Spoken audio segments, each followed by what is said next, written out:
Imagine yourself on Delhi's ramparts in 1299. A dust cloud approaches. Yet, it's not a sandstorm, but 60,000 Mongol cavalrymen, a force that incinerated Baghdad, crushed Persia, and sent shivers down Europe's spine. They had marched for half a year, not to plunder this time, but to conquer.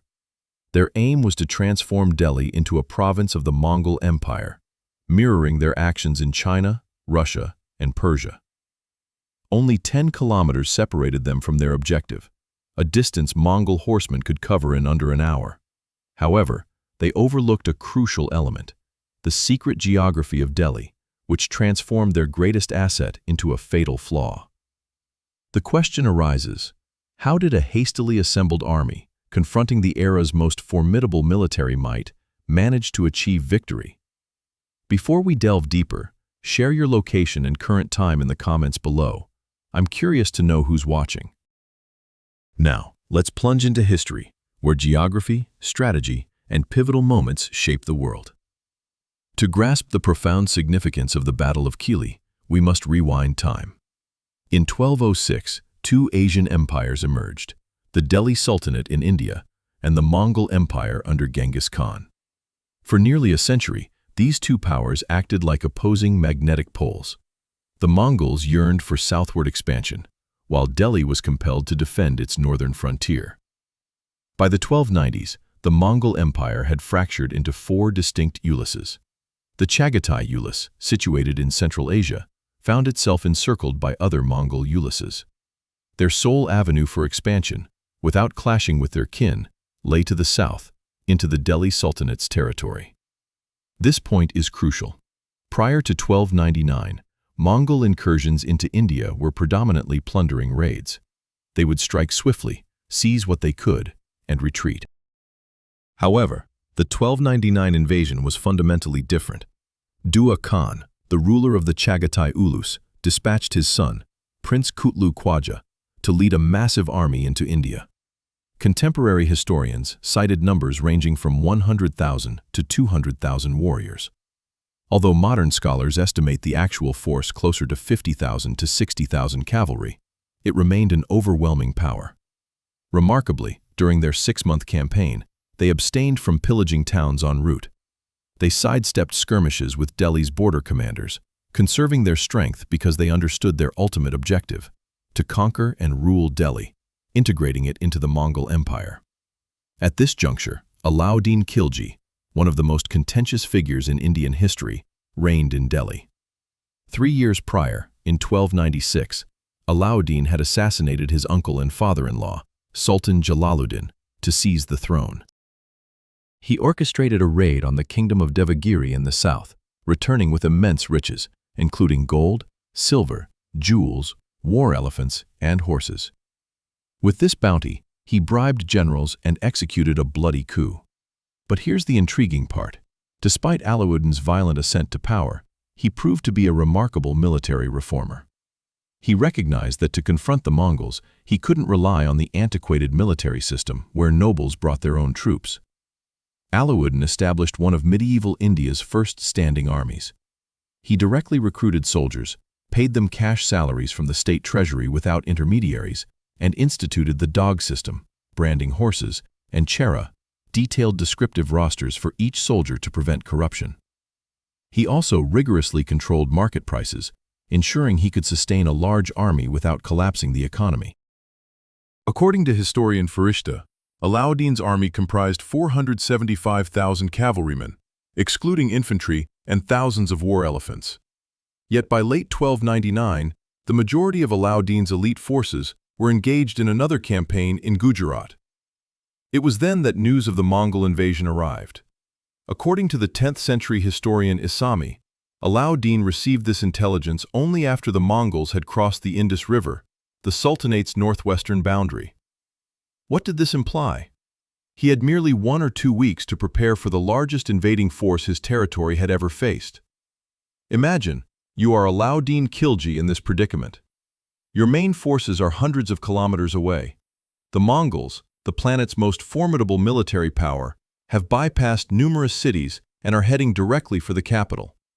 They have encamped at Khilji, just 10 kilometers from Delhi. News spread rapidly. People from surrounding areas surged into Delhi seeking refuge. Streets, markets, and temples were overflowing with refugees. Merchant caravans bound for Delhi were intercepted by the Mongols, and prices for goods skyrocketed. Fear gripped the entire city. Alauddin summoned his officials and generals. His uncle, Ala-ul-Mulk, who held the position of Kotwal, Delhi's police chief, offered cautious advice. Negotiate. Seek a diplomatic solution. Do not risk the entire state in a single battle. It was sound counsel. Alauddin gathered his officials and military leaders. His uncle, Ala-ul-Mulk, who held the position of Kotwal, the police chief of Delhi, offered a cautious suggestion. Negotiate and seek a diplomatic resolution. He argued against risking the entire state on a single battlefield. It was a sensible proposal. Throughout the centuries, rulers often opted for diplomacy when confronting the Mongols. Some achieved temporary success, while others merely delayed their inevitable downfall. However, Alauddin chose a different path. His reasoning was purely practical. Showing weakness now would not only diminish his standing in the Mongols' eyes, but also erode the trust of his own people and troops. Having seized power through force, without inherent legitimacy, he urgently needed a victory to solidify his authority. Alauddin publicly declared his intention to go to Khilji and engage the Mongols in battle. He instructed Ala-ul-Mulk to remain in charge of Delhi and uttered dramatic words. Deliver the keys of the city gates to whoever emerges victorious in the battle. This was more than just bold rhetoric. It was a sophisticated psychological tactic. Alauddin was creating a situation where retreat was not an option, not only for himself, but for the entire army. It was victory or death. No third alternative existed. He set up a military camp near Siri on the banks of the Yamuna River and began assembling his forces. At this juncture, geography became critically important. The location chosen by the Mongols for their Khilji camp seemed tactically advantageous to them. It was close to Delhi, allowing for psychological pressure. The terrain was relatively flat, suitable for cavalry. However, they might not have fully grasped one crucial aspect. The battlefield in Khilji was constrained by the Yamuna River on one side and dense thickets on the other. This was enormously significant because the strength of Mongol cavalry lay in its mobility. They avoided frontal assaults, preferring hit-and-run tactics, swift raids, volleys of arrows, followed by retreats. They operated in wide formations, encircling opponents from multiple directions. They could split into smaller units, attack from various angles, and then regroup. For such maneuvers, they required ample space and the freedom to move unhindered in different directions. Such space was unavailable to them in Khilji.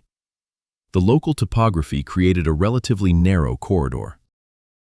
On one side was the Yamuna River, a significant natural barrier, and on the other, dense vegetation. While not impenetrable jungles, these thickets were dense enough to impede and slow down cavalry movement. This meant the Mongols couldn't fully leverage their advantages in speed and maneuverability. They were forced to fight in much more confined conditions than they were accustomed to on the vast Eurasian steppes. Alauddin, despite having very little preparation time, understood this. His strategy focused on maximizing this geographical advantage. Furthermore, there was another crucial factor: logistics. The Mongol army had been on campaign for 6 months. They were over 1,000 kilometers from their base and relied on foraging along the way for supplies. However, by bypassing cities to rapidly advance towards Delhi, their provisions were dwindling. In contrast, the Delhi forces were fighting right beside their capital, where granaries and storehouses for provisions, horses, and elephants were readily available. If the battle prolonged, the advantage would shift to Delhi. Alauddin intended to delay the engagement as long as possible, awaiting reinforcements from the east and hoping the Mongols would weaken due to dwindling supplies. Yet, something unexpected transpired: the decision of a single general that altered the entire plan. Zafar Khan was one of Alauddin's most brilliant commanders. He had defeated the Mongols at the Battle of Jalandhar in 1298, and the people of Delhi revered him as a hero. This very admiration began to create a rift between Zafar Khan and Sultan Alauddin. In the military society of the Delhi Sultanate during that era, a fundamental paradox existed. Generals needed sufficient authority and prestige to effectively command armies, but if they held too much power and renown, they could pose a threat to the Sultan himself. Alauddin was acutely aware of this, having himself been a powerful general who overthrew his predecessor. When the Delhi army deployed at Khilji, Alauddin issued a strict command. No officer was to move from their position without his direct order. Violation was punishable by beheading. This was an unusual directive, reflecting Alauddin's concern about army coordination. He aimed to maintain absolute discipline, knowing the Mongols would attempt to break their formation. The Delhi army was organized into 5 main divisions. Alauddin commanded the center, Zafar Khan led the right flank, and Ulugh Khan, Alauddin's brother, commanded the left flank. Positioned in front of each division were 22 war elephants, acting as a living shield to absorb the Mongol assault. Before the battle commenced, Kutlug Khwaja, the Mongol prince, dispatched 4 envoys to Alauddin. They claimed they had never witnessed such a large army in Hindustan and requested permission to pass through the camp to learn the names of the main officers. Alauddin granted their request. This might have been a strategic move to project strength and confidence, but then Zafar Khan made a critical misjudgment. Earlier, during the initial Mongol incursion into the region, Zafar Khan had led a minor reconnaissance mission to the Yamuna River, only to suffer a defeat and be forced to retreat to Delhi. This incident was a humiliation for him, especially coming after a brilliant victory he had previously secured. Now, with both armies facing each other, Zafar Khan perceived an opportunity to redeem his honor. He spotted a Mongol unit led by Kailak. Without seeking consent from Alauddin, Zafar Khan commanded his cavalry to charge. Initially, this appeared to be a sound decision. Kailak's detachment wavered and broke formation, with the Mongols turning to flee. Zafar Khan eagerly pursued them, intent on their complete annihilation. However, this was, in fact, a carefully laid trap. The Mongol tactic of feigned retreat boasted a history spanning centuries. They had employed it to decisive effect against Russian, Persian, Chinese armies, and countless other adversaries. The method was straightforward, yet lethally effective. A small contingent attacks, then simulates a panicked retreat. The enemy, sensing imminent victory, breaks ranks and gives chase. Once sufficiently isolated from their main forces, other Mongol units, lying in ambush or hidden, encircle and decimate them. Marco Polo, an Italian traveler who resided at the Mongol court, meticulously documented this tactic. They also demonstrated remarkable combat prowess, even while retreating, as if standing against the enemy, by unleashing a vast number of arrows upon their pursuers. Zafar Khan fell victim to this ruse. He pursued too rapidly and too far. His infantry lagged behind. Even his cavalry struggled to maintain his pace. His detachment found itself progressively isolated, separated from the main formation. At this critical juncture, the Mongols suddenly wheeled back. Additional units emerged from both flanks, and Zafar Khan and his men found themselves encircled. Now, Zafar Khan faced a terrible dilemma. If he attempted to retreat, he would have to return to Alauddin, who had issued a strict order forbidding any movement without direct command, a transgression punishable by execution. Zafar Khan had already violated this command. If he continued to fight, he would confront an overwhelming Mongol force without any support. Zafar Khan chose to press on. Perhaps he hoped that victory would absolve his error. Perhaps he understood his death was inevitable and wished to die a warrior's death. We cannot know for certain. What is known is that Zafar Khan and his troops fought with exceptional valor, inflicting substantial losses upon the Mongols. Nevertheless, surrounded and outnumbered, Zafar Khan was eventually captured. Kutlug Khwaja, the Mongol prince, admired his bravery, offering Zafar Khan terms of surrender and an opportunity to join the Mongol ranks, even promising him a leadership position. This was not an uncommon practice. The Mongols frequently recruited skilled warriors from conquered populations. Yet, Zafar Khan refused, maintaining his loyalty to Alauddin, the very man who had seemingly abandoned him in battle. Zafar Khan was executed. News of Zafar Khan's demise rippled through the Delhi camp, threatening to ignite a psychological catastrophe. One of their most capable generals had fallen, along with a portion of the army.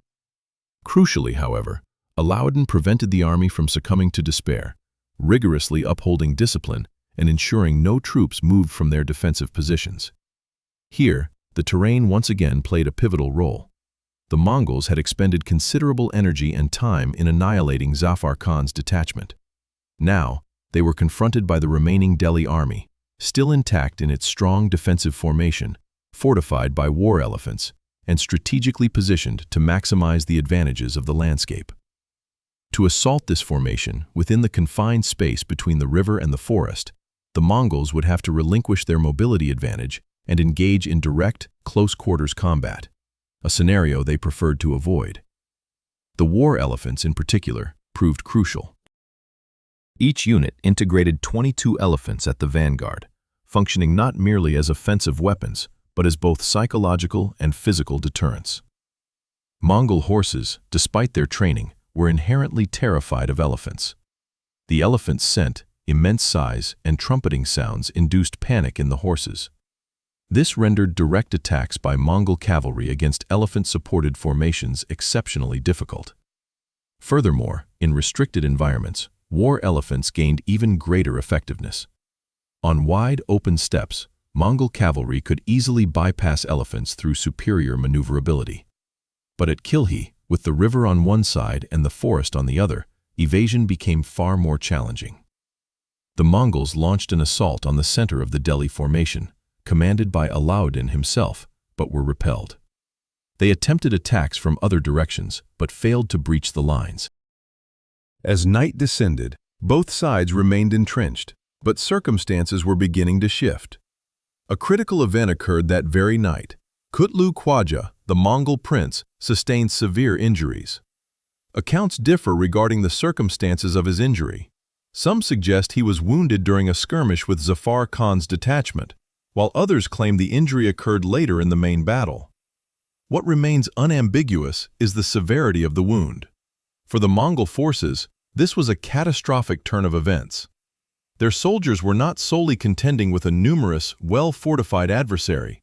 Their provisions were dwindling rapidly after half a year of arduous campaigns, and now, the Khan's son, their esteemed leader, lay on the brink of death. The Mongol commanders faced a grim dilemma: persist in the engagement, gambling on a decisive triumph but risking the prince's demise and their own annihilation as supplies ran out, or withdraw while an opportunity still existed. On the second night, the Mongol troops retreated. This was no chaotic rout. The Mongols maintained their discipline and order, executing an organized northward movement, yet it was undeniably a retreat. In the context of the 13th century, merely compelling the Mongols to abandon the battlefield was considered a victory. Alauddin judiciously opted against an aggressive pursuit, a sound strategic choice. He fully comprehended that the Mongols still posed a significant threat, and chasing them across open terrain could easily lead to an ambush. His army, with its heavy infantry and war elephants, was ill-suited for pursuing fast-moving cavalry across the steppes. Instead, he allowed them to egress, contenting himself with sporadic harassment along their route, while sidestepping another decisive confrontation. Several days following the withdrawal, Prince Kutluk Khwaja succumbed to his wounds. Delhi had been saved. Moreover, Delhi had triumphed. Alauddin's reaction to the post-battle events offers an intriguing insight into the prevailing power dynamics.